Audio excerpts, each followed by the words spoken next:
That's hot. All right, Tom. We're going to hop on to our first topic. This is just going to be a brief one-person review because you didn't play this shit. The door get there. It is. It's creepy. And don't look in that door. Matter of fact, just get off the fucking rig. Jeez, the thing about to pop out? All right, so last week, obviously, the big talk was Elden Ring, the Shadow of the Erdtree a DLC Which came apparently out. it's awesome. Apparently it's awesome, but also apparently it's too difficult, and people were mad, and they had to put out a rebalancing patch today to make it a little bit easier because people weren't going around finding the items that make you stronger and help you last in these fights. They were just trying to raw dog it without upgrading at all, and they were getting their shit pushed in. And instead of going to find these things, they just bitched about it, and From Software was like, fine, here comes a rebalancing patch. We'll make it a little bit easier for you. You're talking my language. You're saying raw dog. Yeah. But what people didn't know is that the Chinese Room, developer of games such as Dear Esther or Everybody's Gone to the Rapture, they actually did some of the Amnesia games. They released their new game called Still Wakes the Deep. And it's available now on PlayStation, PC, and Xbox. And most importantly on Xbox, it's available on Game Pass. Game Pass title. And now look, when you see this trailer, immediately a lot of people are probably thinking, this looks like Dead Space. This looks like Resident Evil. It's survival horror. Dope. And it is some survival horror elements to it. But make no mistake, this is a Chinese Room game, and their games are heavily story-driven affair. Okay. A lot of people will throw around, it's a walking simulator. You're an idiot. Okay? It's a story-driven game. And if you like good stories and you're okay without shooting something for 5 minutes, you'll probably really enjoy this. If you enjoyed games like Everybody's Gone to the Rapture or Amnesia or Dear Esther or anything like that, story-driven stuff, you're gonna love this game. It's an experience. I would say it's a step up from experience, okay, but a step below survival horror in all the ways that you would imagine it to be.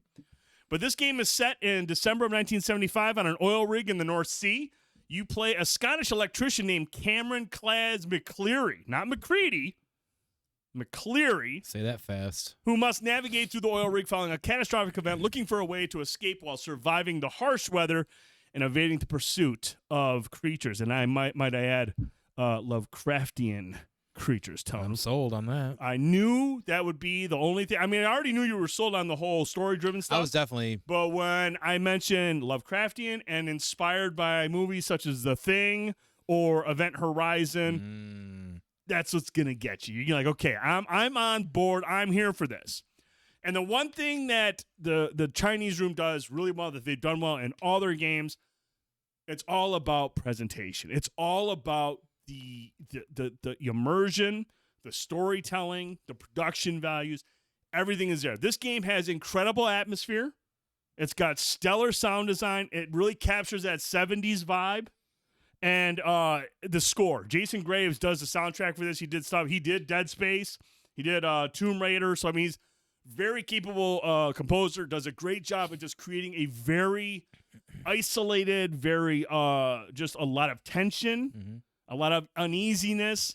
It's really, really fucking well done from a presentation standpoint. It is absolutely killer.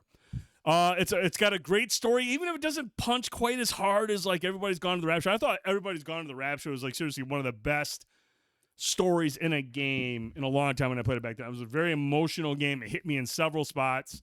It brought me to tears in couples. I mean, it was really, really well done with just very hard-hitting storytelling.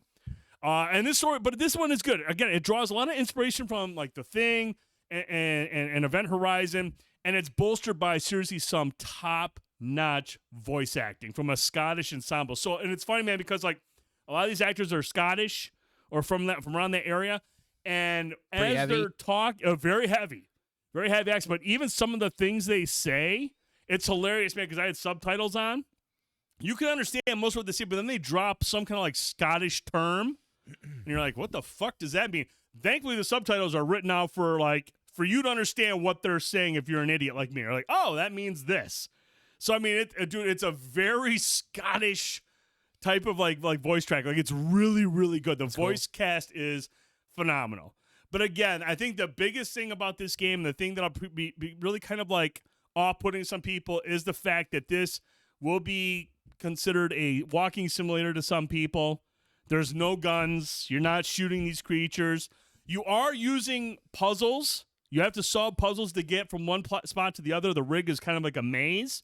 So there are puzzle elements that kind of fit into the survival elements, and there is some stealth to it.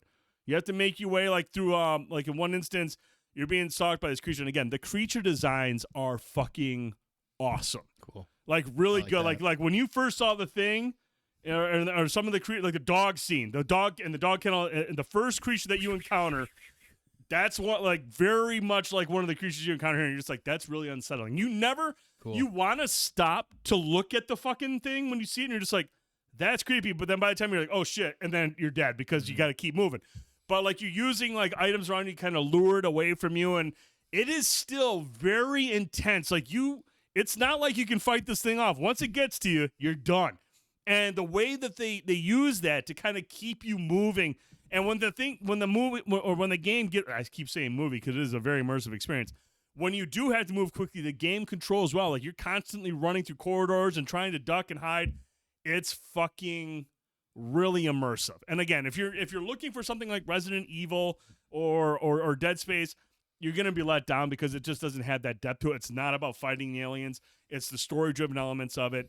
And the thing is, like McCleary's story, he's basically on this rig because something happened back in his hometown. He got into an altercation with somebody. Somebody got really, really hurt. They sent him to the wall. Basically, he opted to go here because he wanted to let things cool down, but he left behind his wife and his kids. And she's threatening to divorce him if he doesn't come home soon. So he's dealing with all that, but he doesn't want to face the consequences of his actions. Death. And a lot of this comes into play, and then there's kind of a revelation or a reveal at the end that you're just like, oh, dude, that's like, damn. You know, there is a moment where you're just like, fuck. But I mean, overall, like it's 4.5 hours. It's not going to take you a long time. The achievements are pretty easy to miss, but if you did everything right, you'd be able to get it in the first playthrough probably. There's no difficulty settings or anything you got to fuck around with that. But it is just a very immersive experience. 4.5 hours tops, maybe 5 if you're really looking for everything that you need to find.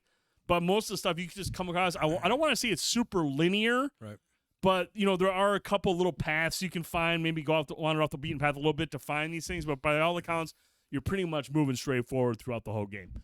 But I really liked it, man. I thought it was just a really effective game. I don't think it quite hits the heights of Everyone's Gone to the Rapture, but it just proves again that the Chinese room just know how to write a fucking great story and put you in a unique circumstance that really makes you think about the character that you're playing as and trying to get out of the situation that you're stuck in.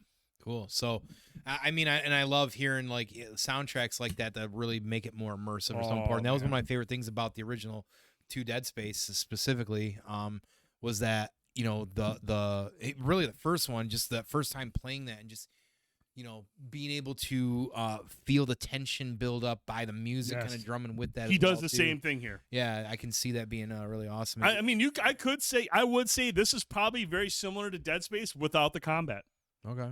I mean, again, the setting is fucking, and it's a beautiful looking game. It looks awesome. Yeah. The weather effects are great. The lighting is great. When the shit really hits the fan and things get real fucking out there, you're just like, man, just a beautiful looking game.